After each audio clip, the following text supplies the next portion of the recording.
Well.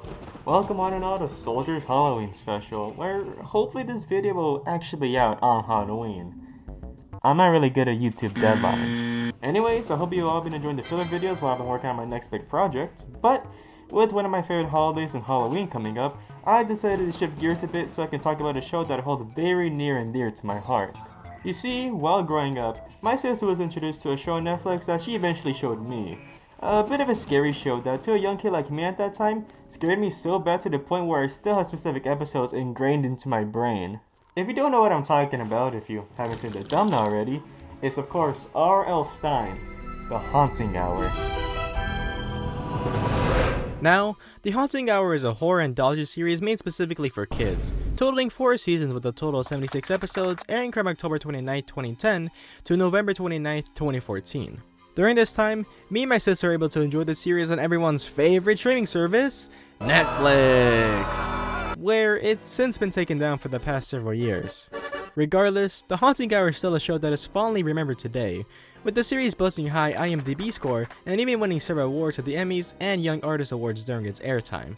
And that's by no fluke, as today, to celebrate Halloween and the 10-year anniversary of The Haunting Hour's final episode airing, I thought that it would be a good idea to get me and my sister together to rewatch and highlight some of our favorite episodes from our childhood, just to see if the show still holds up in the big 2024. However, there is a slight issue at hand first. Now, like I just said, The Haunting Hour was taken off on Netflix ages ago, making the only way to watch the show today being to buy the seasons on Prime Video or Tubi, where all 4 seasons are available only in Spanish, where there's no subtitle on it.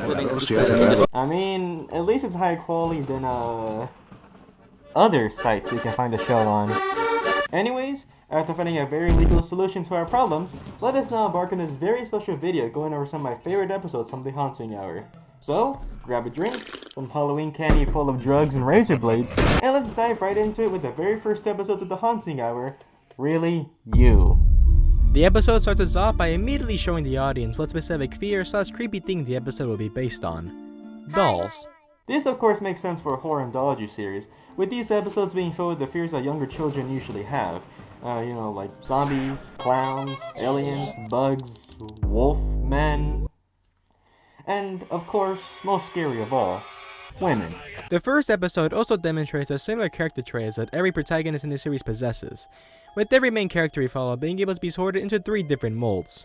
Those being the biggest nerd and loser to ever exist that gets bullied to a comical degree, the most insufferable and suck-up brat you'll ever see, or, of course, naive child. And as we introduce to Really You's protagonist, Lily, it becomes immediately clear which mold she fits into. They got the new spray line! Okay, Mom, order! Order! Lily, we can't afford anything else. Finance it. Listen to her. Now, what Lily's talking about here is the brand new life-size doll her parents bought her, named Lily D. And although everything seems relatively normal, what this family doesn't know is that Le doll is Le Haunted. This is shown in a pretty unique way though, as you see just how spoiled this little girl is, having a whole damn bed for a doll, wearing matching outfits with said doll, and being, what's the word? A bitch. Her attitude leads to her new doll being taken away from her, and with Lily already on thin ice, unexplained calamities begin to happen to Lily. Laptops are ruined, walls are painted, and mirrors are smashed. All of these actions happen right in front of Lily, with her getting deeper and deeper into trouble with her mom, as when the troubled spoiled girl starts schizo rambling about her doll came to life and is actually responsible for these actions, you usually tend to not believe them. Now, as much as I want to be sympathetic to the parents and brother here, I cannot with any good faith give this psychotic ass mom a pass. It's almost laughable how deranged his mom becomes. She gets obsessed with this doll, telling her own daughter to behave like it, letting it sleep in her bed, and even giving it its own plate of breakfast. Where's mine? Oh, did I not give you one? Jeez, Mom. You're giving the doll breakfast? Well, Lily D is no ordinary doll. You're totally obsessed with it. Her, not it. Now, wherever these episodes take place, it doesn't really matter where. It could be a city, a town, or even a village. I swear, there is something in the water supply there, because holy hell, 80% of the people in this series are some of the most stupid and sociopathic people you will ever see. And now with Lily getting gaslit by this haunted doll and her mom's new antics, her tweaking gets her brother to try and prove the doll isn't real, expecting the doll to see a message painted on the doll's head. Destroy this doll. Oh man. This gets him and his buddy to investigate the company that made the doll, where, after looking their way inside the building, they find the doll maker that was teased in the first shot of the episode.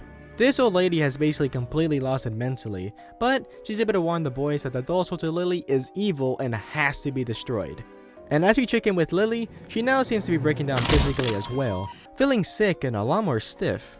It's a little obvious as to what's gonna happen, but I'll let the episode play it out. And after another doll incident, What have you done? No, she didn't. Don't you talk. I just don't want to why is her face like that? Why is her face like that? I wish you were my daughter. Lily disturbingly starts to turn into a doll herself, limb by limb.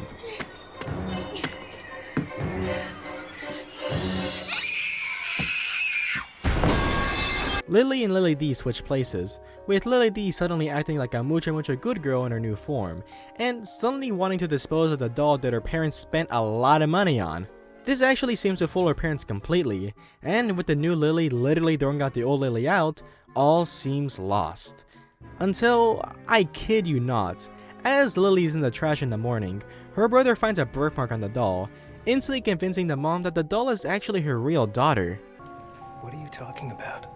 It's a doll, a plastic doll. This is our Lily. Yeah, this series will often resolve a massive conflict that's been built up for the entire episode in the most contrived, anticlimactic way possible. With her plan foiled, Lily D decides to just run away, but with the power of love and family, she turns back into a doll and the real Lily back into a real girl. And now with all bets off, it's time for the final showdown between your average suburban family and a cursed doll.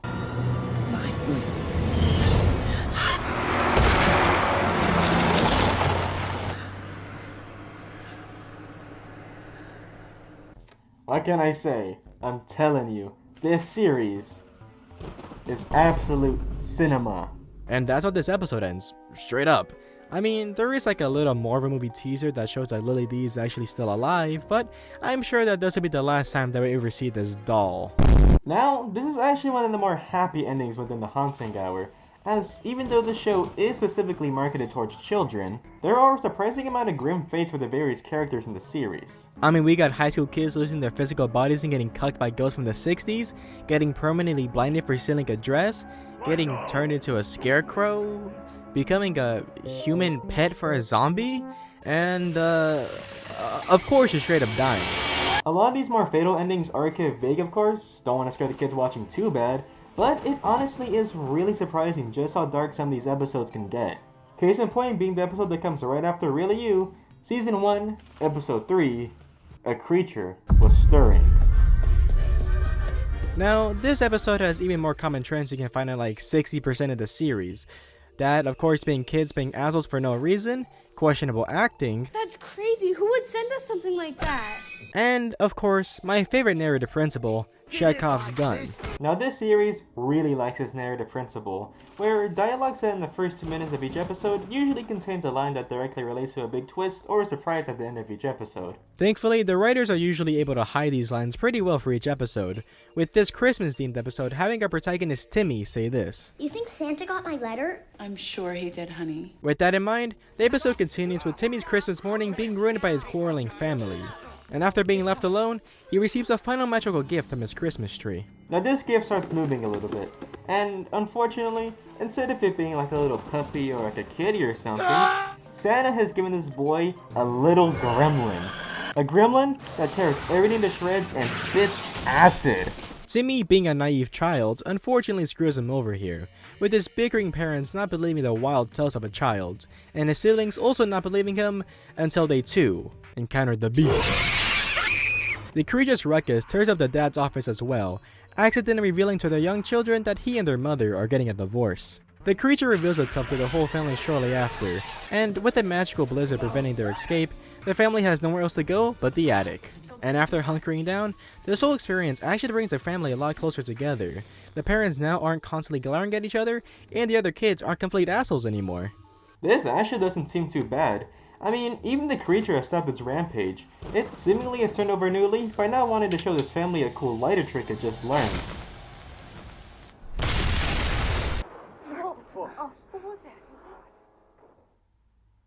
Oh. With the family now getting smoked out in the attic, they're luckily able to find a way out before the fire can get to them, where all 5 of them are just able to make it out. But at what cost? It's all gone. My computer. All my clothes. We've got nothing. We've got this. This is the best Christmas ever. Wow. I mean, at least there's no more divorce? I pray this family had insurance, but god damn. A pretty dark ending, even if no one died. But wait, hold on. There's still 1 minute left of runtime. Hold on.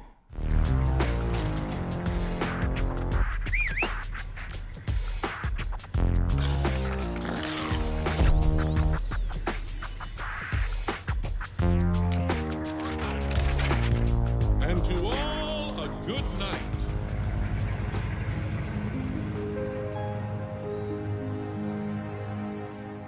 Santa!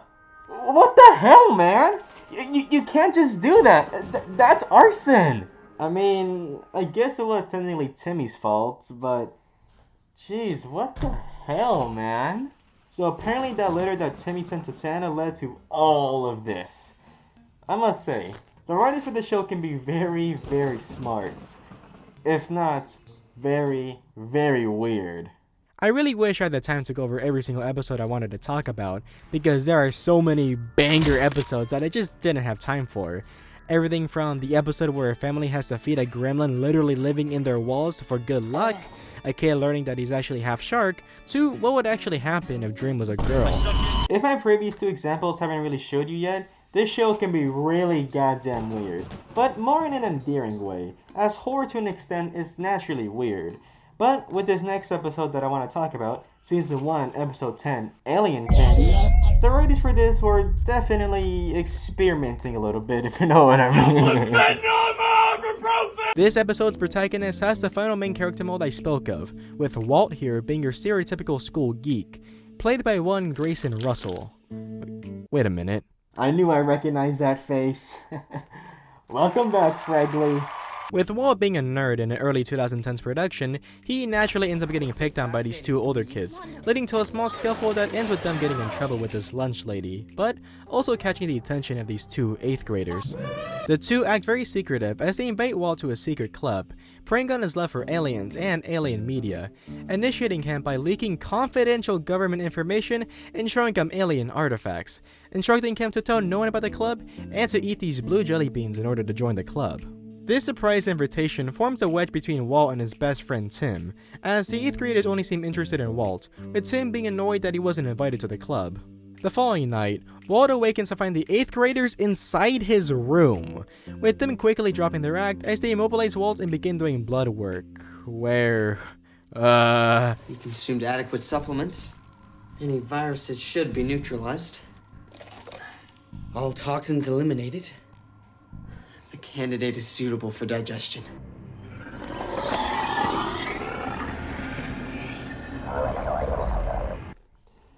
Yeah, if that wasn't weird enough for you, trust me, neither of us are ready for what comes next.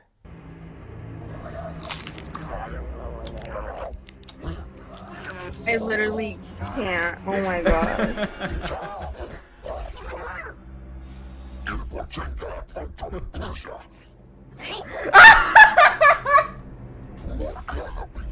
He's ginger!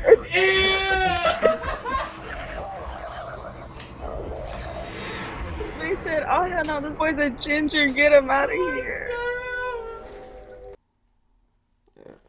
So yeah, it turns out in this world, aliens are allergic to gingers. Is it because, like, red hair people don't have souls or something? Like what? Like, what are you cooking here, Jesse? Now with Walt knowing the true identities of the 8th graders after confirming that yes, that wasn't a dream, his toe was still gone, he learns that the aliens are not going after his best friend Tim. But right before Walt can warn him, Somebody help, please! Go! Oh my god, bug ugly alien! Dwayne? That's for getting me in trouble. this setback causes Walt to be out of action for a while, where by the time he finally breaks out, Tim is minutes away from being consumed, able to just break Tim out in time. The boys try to hide and run, ending up in the Carrots-here with the aliens hot on their trail, and sorry, just these scenes, man. What the hell is this show? After a short game of cat and mouse, the boys end up cornered and much like an Expo Cycle user, they begin throwing random stuff at the aliens, where, by some divine intervention, the secret weakness of these aliens Go for the eyes now! What did you do? I don't know. The salt. They have permeable skin like crabs or slugs. The salt's being absorbed and dissolving them on the inside. That's disgusting! Salt. Goddamn salt. I mean, at least it kind of makes sense. I'm just going to assume that the aliens accidentally infected themselves with that contaminated water supply that accidentally dropped their IQ down to double digits. The episode ends with the boys successfully getting away, joining them during lunch the next day, where You don't suppose.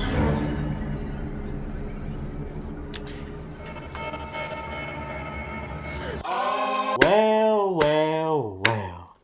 How the turntables. Kino aside, when I was rewatching the series for this video, I actually recognized a lot of actors here that are casted for these episodes.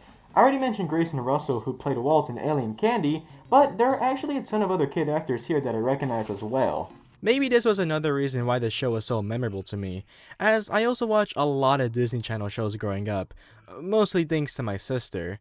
I mean, hell, you got Des from Austin and Ally getting stuck in a zombie video game. Greg Heffley makes an appearance featuring as the brother of an Egyptian pharaoh who had his soul transported in modern times. You got Jessie from Jessie getting her soul stuck in a phone after getting cursed by a Roma witch after being mean to her and her granddaughter, peak I know. And even Ariel Winter is featured in 2 separate episodes, although many of you likely recognize her as Alex Dunphy from Modern Family. And luckily, one of these actors I'm sure everyone watching will recognize is actually featured in this next episode, where it's actually one of my personal favorites, and dare I say, absolute cinema.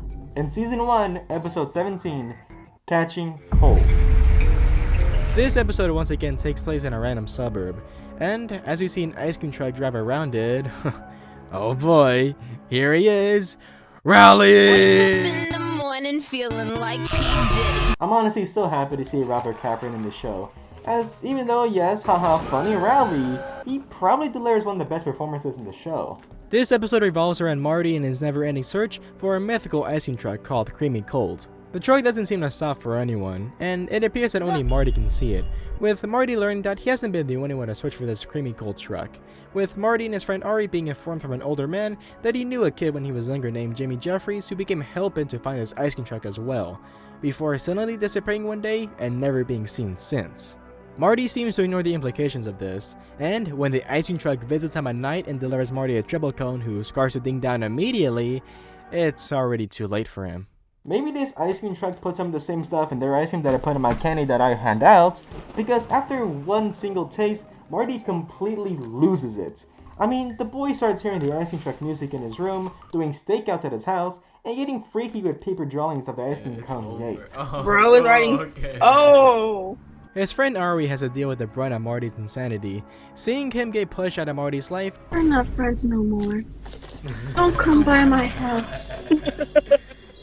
And spitting out the ice cream he got for him. God damn. This is junk. This is to Creamy Cold what a school hamburger is to the world's best steak. Listen to me, Ari. I figured out what the truck wants from me. It's testing me. It wants to see if I have what it takes to catch it. Only the bold get the Creamy Cold. His insanity reaches its peak when Marty hatches a plan to catch the ice cream truck, selling his bike to Ari for $20 for ice cream money, lying to his family to buy in time outside at night, and using his police dad's tire spikes to set up a trap for the ice cream truck like he's goddamn Mike Ehrmantraut or something. Marty eventually gets his plan to work, stopping the truck in its tracks so they can finally get another taste of creamy cold ice cream. Was it everything you imagined? Take it. He doesn't want your money. It? The truck. You're him. The kid who caught the truck. You're Jimmy Jeffries. Do you have any idea how long I have waited for someone to want it as bad as I did? Marty accidentally walked right into a trap, and now with his soul inside of the ice cream truck, Jimmy Jeffries is free to leave the truck after being stuck in it for 30 years. As now, it's Marty's truck to keep, and until another unfortunate soul catches the truck like Jimmy or Marty did, it's all you can eat! It's all you can eat! It's all you can eat! It's all you can eat! Let me out! It's all you can eat! Let me out! It's all you can eat!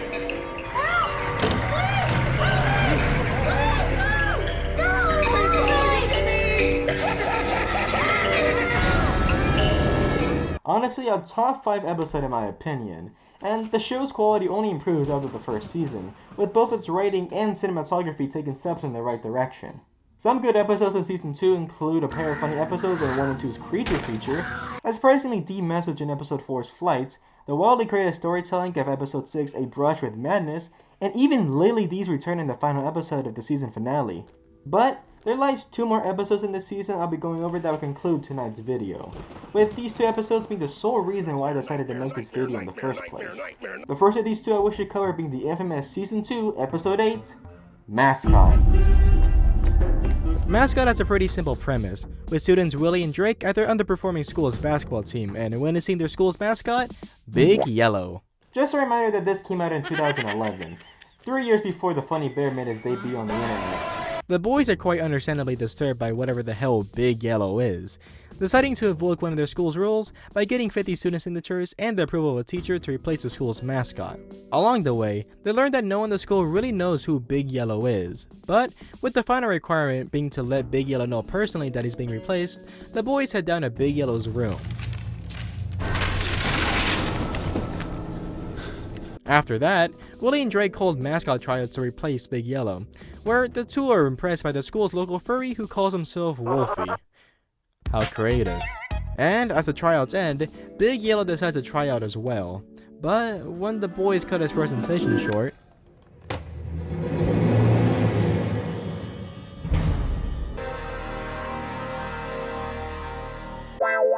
we cut to it now being night as we follow Wolfie, still in costume, I presume after coming back from his local con. I know I haven't really talked about it much, but there are so many scenes in the show where you just have to go with the flow and not think about the logic behind it. And yeah, sure, maybe the trials were held at night, but I can make an entire video just going over these smaller inconsistencies. Regardless, we watch as Wolfie realizes that he's being followed by Big Yellow, and before he realizes what's going on, Big Yellow pounces. We come back with Willie waking up to find Wolfie's head and stuffing all over his bed, coming at Drake with their new issue and choosing not to tell anyone about it? Jesus Christ, water theory is real, I'm telling you! Drake, wanting to be reasonable, decides to cut their losses and backs out of their plan, leaving Willie to confront Big Yellow all by himself. Oh, for one, Drake, damn.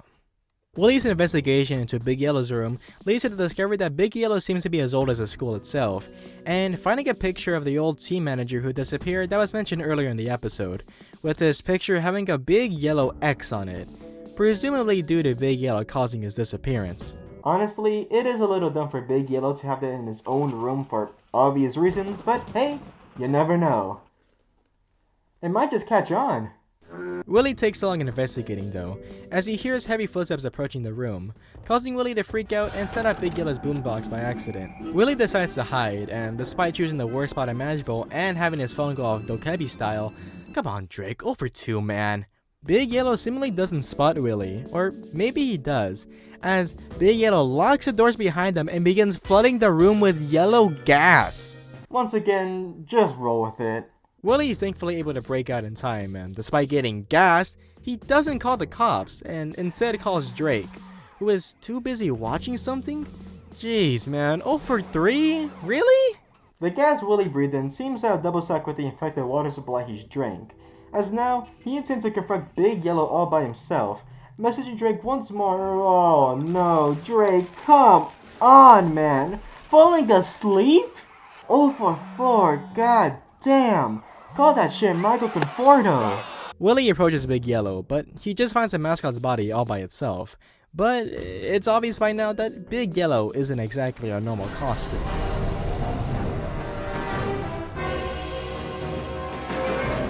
We cut to Drake awaken and find out how much of a garbage friend he was last night, racing to school to try to back up Willy hours late, instead only running to the high school coach and a completely empty gym, only finding one of Willy's shoes. Drake decides to try his luck at their school's basketball varsity game that night, calling him over and over again and just assuming that Willy is mad at him.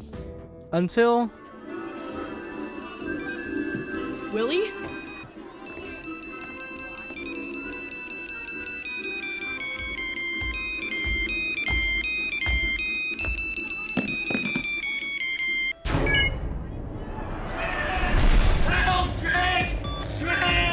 They not like us. They not like us. Get out of here!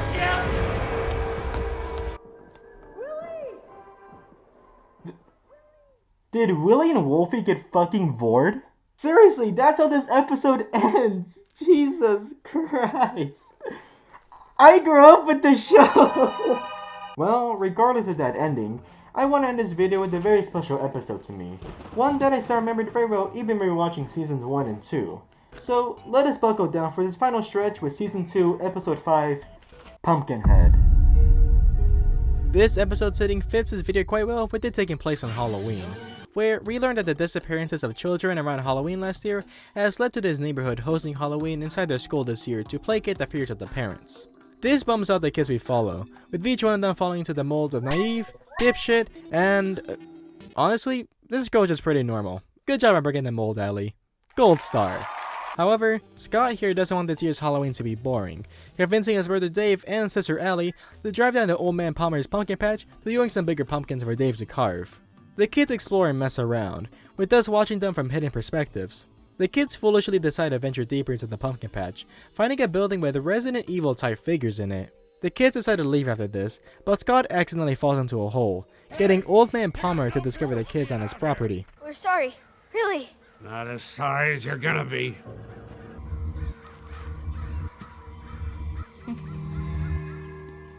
Not quite ripe yet.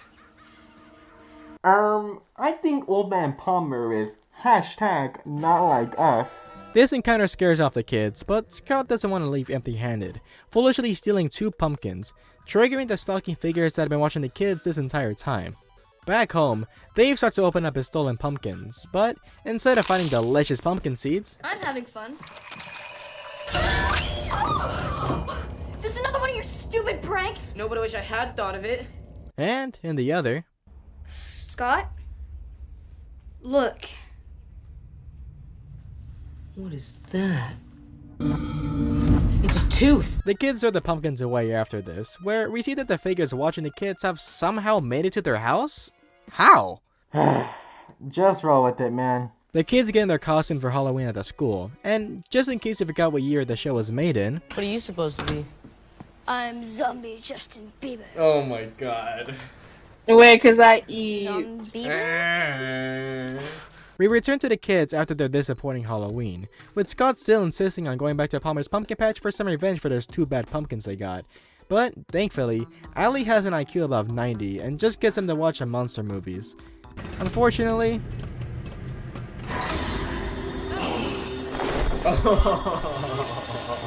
Oh, so they're just kidding. They jumped him! And just when you think Dean's gonna get any worse... I didn't believe he'd actually do it, but I think he did. Do what? Went back to old Palmer's farm. Come on. I don't want to go back to that place. Please, Allie, I don't want to. It'll be fine. Wait in the car. Ellie, no! I'm taking away your gold sticker. Bad! I know we have hindsight as to what actually happened, but they somehow didn't hear Scott screaming, and Allie immediately assumed that Scott went to Palmer's place on foot? Come on, you don't need a doomed date because of your stupidity. Allie ventures into the pumpkin patch alone, hidden figures just out of sight, as she still assumes that Scott is just playing a big prank on her. And even after finding one of those pumpkin figures wearing Scott's costume... It seems the contaminated water theory strikes again. You're gonna be sorry! I don't care if Mom grounds me for a year for coming out the first time. I'm gonna tell her if you don't come out right now! Allie quickly gets surrounded by the Pumpkinheads before doing the horror movie trope of suddenly tripping and falling. But what she tripped on, well... You kids don't know how to listen. Just like those kids last year. Poking around where they didn't belong. You took them. Those kids disappeared because you took them. They're mine now. My Pumpkinheads. Still not ripe. But getting there.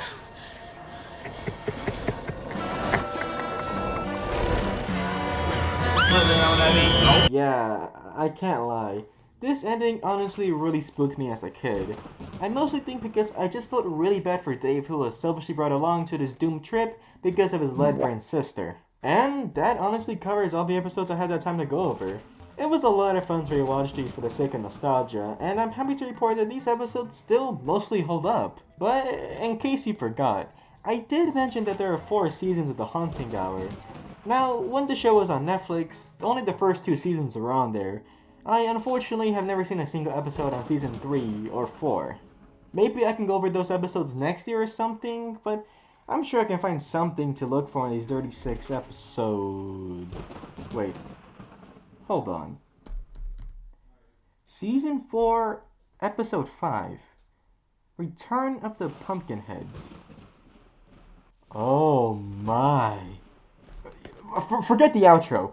We have one more job to do, and then we're out, for real this time. So then, let's go see what's in store for us in Season 4, Episode 5, Return of the Pumpkinheads. We follow up at Old Man Palmer's place years after the events of Pumpkinhead, with the family of 4 now moving in after the passing of Old Man Palmer, with the mom being extremely optimistic and her kids Zach and Karen of course being very annoyed and rude. Unfortunately, this episode does take a while to really get going, with us, the audience, seeing that the Pumpkinheads are actually still around, as confirmed by this young boy who warns his new neighbors to be respectful of Palmer. A warning that the 2 teenagers do not heed at all. The disturbance of Palmer's residence and now his grave triggers the Pumpkinheads as they stalk the family more and more, eventually starting to take them out one by one. The stalkings against the 2 teens continue with more and more intrusive pranks occurring on them, with Zach and Karen both blaming their neighbor for these pranks. Now, I can't entirely blame my contaminated water theory as to why these kids are acting really dumb, as they've never really seen a Pumpkinhead before, and this kid does seem like they were trolling them. So it does make sense that they would immediately come to that conclusion in the first place. This thought they have unfortunately causes them to leave their mother alone as she's instantly attacked the moment Zach and Karen leave. As the 2 approach Skeleton Boy's property, they get surprised by his mom asking if they took her boy and even blaming them for causing all of this by moving into Palmer's home, where not soon after... Mom! What is that on your head?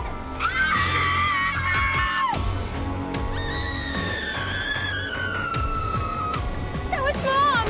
Zach and Karen are not completely alone, where the 2 find their parents buried underground with their heads as pumpkins? I'm not sure if this retcons anything from the original episode, as it did look like Scott got decapitated, as his head wasn't on the Pumpkinhead that was wearing his costume. But, whatever.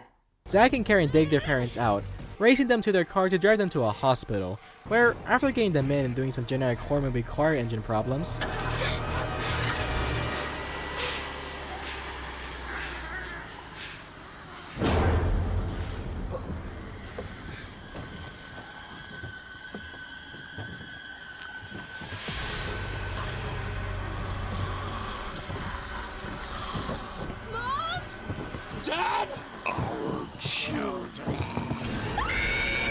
Oh yeah, they're cooked.